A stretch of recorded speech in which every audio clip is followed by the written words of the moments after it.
थी मैम आपके अपने कंप्यूटर पर से। तो आज हम लेके आए हैं एपिसोड नंबर 8 ऑफ परसेंटेज, जिसमें आपको कुछ इंपॉर्टेंट क्वेश्चंस मैं कराऊंगी। यूपीपी से रिलेटेड इंपॉर्टेंट क्वेश्चंस हैं।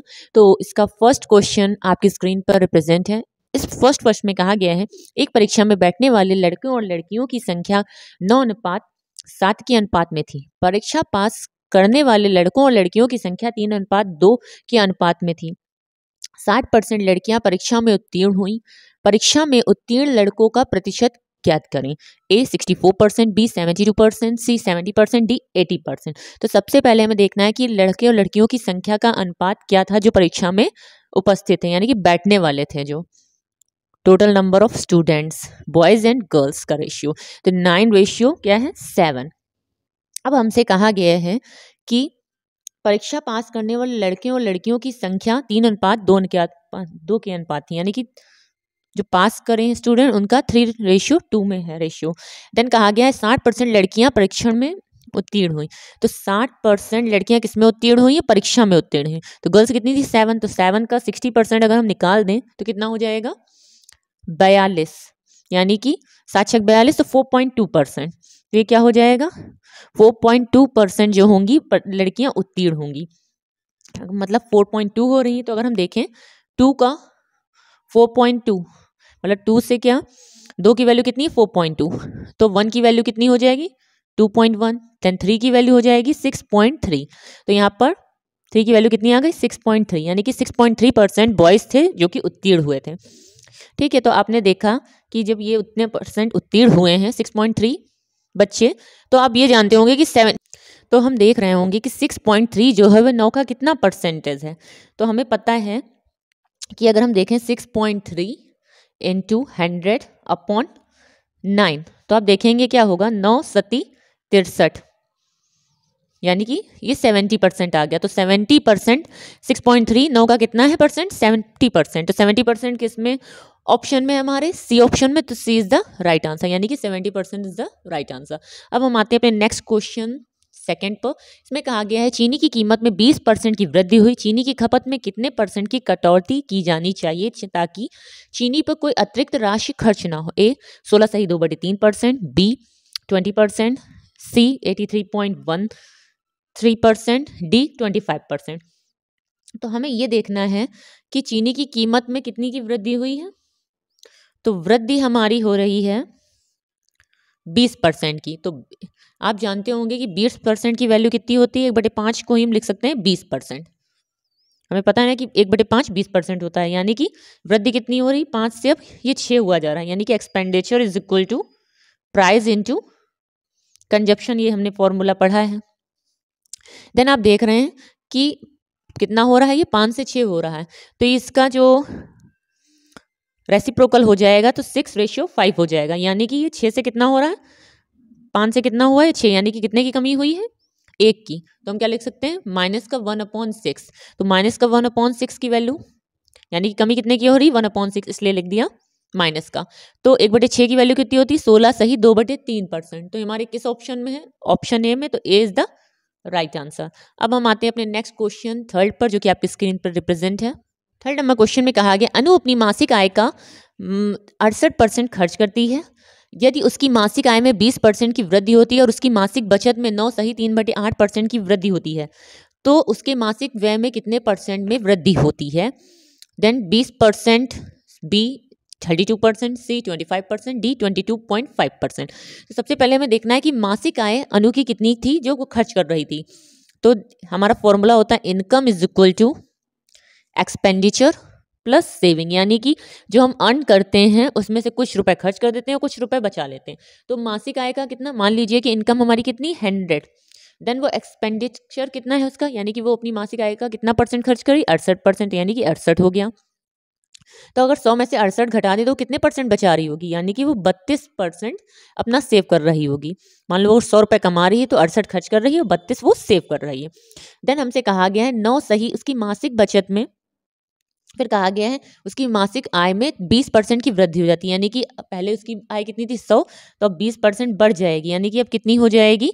मान लीजिए वो 120 हो जाती है। देन कहा गया है कि आपसे उसकी मासिक बचत में 9 सही 3/8% की वृद्धि हो जाती है, ये हमसे कहा गया है।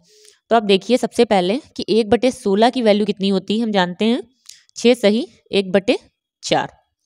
अगर इसका हम आधा कर दें तो ये कितना हो जाएगा, 3 सही 1/8 और 3/32 यानी कि 9 सही 3/8%, यानी कि 9 सही 3/8% की वैल्यू हमारी कितनी है, 3/32। तो आप देख रहे हैं कितना हो रहा है, 3/32। वो 3 रुपए एक्स्ट्रा सेव कर रही है। जब 20 रुपए इनकम हो रही थी तो वो 3 रुपए सेव कर रही थी, तो बचेगा कितना, एक्सपेंडिचर खर्चा कितना होगा, 17। तो आप देख रहे हो, तो अगर हम 68 का ये कितना 68 का 17% निकाल दें तो कितना आ जाएगा, 17 गुणे, अगर हमें निकालना हो 68 का 17%, तो हमारी कितनी वैल्यू आ जाएगी, 1/4, यानी कि 25% हमारी वैल्यू आ जाएगी। तो 25% हमारे किस ऑप्शन में आ रहा है, सी में, तो सी हमारा राइट आंसर हो जाएगा। अब हम आते हैं अपने नेक्स्ट क्वेश्चन 4 पर। इसमें कहा गया है 78.5% of 640 plus 36% of 785 minus question mark equal to 29 into 21, यानी कि हमें क्वेश्चन मार्क की वैल्यू निकालनी है। A option 173, B 143, C 151, D 176। तो x परसेंट ऑफ y हमें पता है इज इक्वल टू क्या होता है, y परसेंट ऑफ x, मतलब चाहे ये लिखें या ये लिखें, दोनों की वैल्यू इक्वल ही होगी। तो आप जानते हैं, अगर हम देखें कि 78.5% दिया है और 640 लिखा है, तो अगर हम देखें कि इसका जीरो अगर हटा दें और यहाँ पर से हटा दें परसेंटेज, तो क्या हो जाएगा, 785 ऑफ 64, इसको हम लिख देते हैं परसेंटेज, या फिर इसको हम लिख सकते हैं चाहे इसमें तो हमने देखा कि अगर हम 785 ऑफ 64% लिख रहे हैं तो 36 और 64 जोड़ दें तो हमारा 100% की वैल्यू हो जाएगी। तो आपने देखा कि अगर 785 minus question mark equal to, इनकी मल्टीप्लाई करने पर 609 आएगा। देन 609 को अगर हम 785 से सब्ट्रैक्ट कर देते हैं तो हमारी वैल्यू आ जाती है 176। तो 176 हमारे डी ऑप्शन में है, तो हमारा D answer is the right answer हो जाएगा। तो देन अब हम चलते हैं अपने नेक्स्ट क्वेश्चन नंबर 5, जो कि आपकी स्क्रीन पर रिप्रेजेंट है। तो आप देख रहे हैं 5th क्वेश्चन जो कि स्क्रीन पर आ चुका है। इसमें कहा गया, राघव अपनी आय का 80% खर्च करता है। यदि उसकी आय में 12% की वृद्धि होती है और बचत में 10% की कमी होती है, तो उसके खर्च में वृद्धि परसेंट क्या होगी, ए 17.5, बी 22, सी 16, डी 20.5। तो सबसे पहले तो हमें देखना है इनकम, हमारी आय कितनी है। Then income is equal to क्या होता है, एक्सपेंडिचर प्लस सेविंग, जो कि हम बचत करते हैं। तो आपने देखा, अगर मान लीजिए कोई इनकम हमारी कोई भी वैल्यू अपनी क्या होती है, 100% होती है, यानी कि हमारी वैल्यू कितनी होगी 100, और वो खर्च कितना कर रहा है, वो 80% खर्च कर दे रहा है। जब वो 100 मान लीजिए उसने अर्न किया और 80 खर्च कर रहा है, तो उसकी सेविंग कितने की हो रही होगी, 20% की। और कहा गया यदि उसकी आय में 12% की वृद्धि होती है और उस बचत में 10% की कमी होती है, तो आय में कितनी हो रही है, 12% की वृद्धि हो रही है, यानी कि 12% की वो वृद्धि हो गई। और कहा गया है 100 का 12% यानी कि 112 आ जाएगा। और उसमें कहा गया है कि आपसे बचत में 10% की कमी होती है, तो बचत में वो क्या कर रहा है, 10% की कमी कर दे रहा है। अगर इसका 10% निकालेंगे, 12 में से 2 जाएगा तो हमारा कितना बचेगा, 12 का अगर हम 10% निकालेंगे तो हमारी वैल्यू आ जाएगी 2, यानी कि 2 खर्च हो रहा है। ठीक, तो अगर 2 वो खर्च कर रहा है तो हमारी वैल्यू इधर कैसे इक्वल आएगी, यहाँ पे 80% की वैल्यू कितनी आ जानी चाहिए, यानी कि 14 आ जानी चाहिए, क्योंकि 14 में से अगर हम 2 घटाएंगे तभी हमारी वैल्यू कितनी आएगी, 12 आएगी। तो अगर हम देखें कि कितनी एक्सपेंडिचर खर्चा कितना हो रहा है, 14 कितने पर, 80 पर, तो 14/80 गुणे 100, यानी कि हमारी वैल्यू कितनी आ जाएगी, 17.5%। ये हमारा आंसर हो गया। ये हमारे किस ऑप्शन में, ए, तो इज द राइट आंसर। अब हम आते हैं अपने नेक्स्ट क्वेश्चन 6 पर, जो कि आपकी स्क्रीन पर है।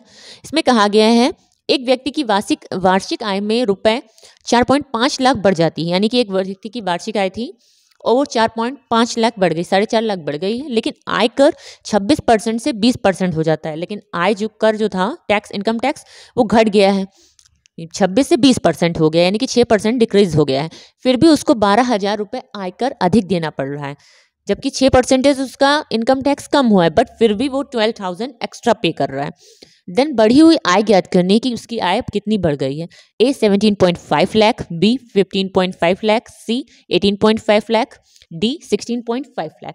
सबसे पहले हमें पता है, देख सकते हैं, income tax is equal to income and rate of interest. यानी कि रेट ऑफ इंटरेस्ट हमारा टैक्स पर कितना लग रहा है, rate of income tax. Then आपको बताया गया है, आपसे कहा गया है कि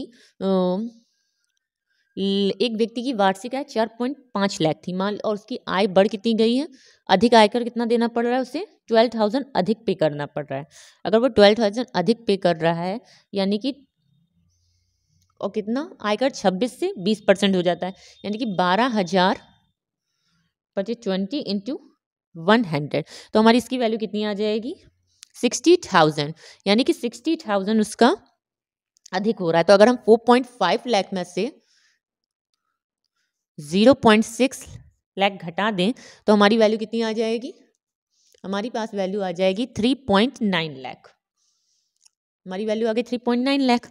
देन आप सोचिए कि आपसे कहा गया ना कि अगर कोई टैक्स उतना ही मान लो रहे जितना पहले था, टैक्स उतना ही रहे जितना पहले था, तो क्या होगा, इनकम टैक्स कांस्टेंट हो जाएगा, यानी कि ये वैल्यूज क्या हो जाएंगी, कांस्टेंट हो जाएंगी आपकी। ठीक है, इनकम टैक्स तो आपको कांस्टेंट हो गया। देन जो इनकम है आपकी मान लीजिए वो 10 से क्या हो गई,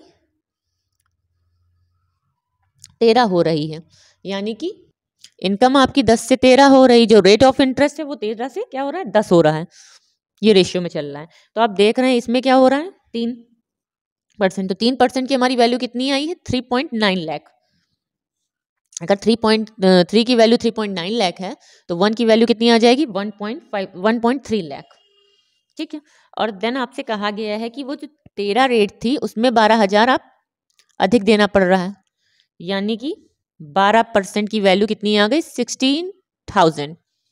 तो अब आपसे कहा गया है ये 13 लाख, ये जो 1.3 लाख आया है, और आपसे कहा गया है कि वैल्यू कितनी थी हमारी, 10 लाख की वैल्यू निकालनी थी, यानी कि 1 की वैल्यू 1.3 लाख, तो 10 की वैल्यू कितनी हो जाएगी, 13 लाख। अब हमें चाहिए क्या, इनिशियल की वैल्यू चाहिए, तो इनिशियल की वैल्यू हमारी क्या हो जाएगी, तो आप देख रहे होंगे कि 10 की वैल्यू 13 लाख थी और इनिशियल की हमें वैल्यू निकालनी है।